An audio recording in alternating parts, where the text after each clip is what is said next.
तपाईहरु बालेनलाई ठुलो नेता भन्नुहुन्छ। अब बालेन तपाईहरुको बालेन केपी ओलीलाई ठुलो नेता मान्दै रहेछ। हेर्नुस्, केपी ओलीकै डर रहेछ उलाई पनि।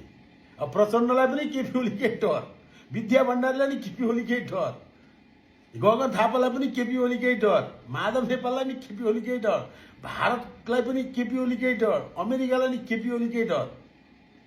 साँच्चै भन्यो भने सबैतिरबाट यसो हेर्दाखेरि त केपी ओली भनेपछि सम्पूर्ण नेपालीलाई पनि केपी ओलीको डर है। देशी विदेशी शक्तिहरूलाई केपी ओलीको डर। मैले नबुझेको यो मान्छे हेर्दाखेरि अब 70 भने नि 60-65 वर्ष पुगिसके, कति लगभग 64-65 वर्ष पुगिसके, तर मान्छे चाहिँ होइन मान्नै पर्ने खालको चाहिँ भने नि कस्तो दिमाग हो यो केपी ओलीको। बा म त अचम्म लाग्यो। सबैलाई अहिले डर भनेको केपी ओली नै देखेँ मैले।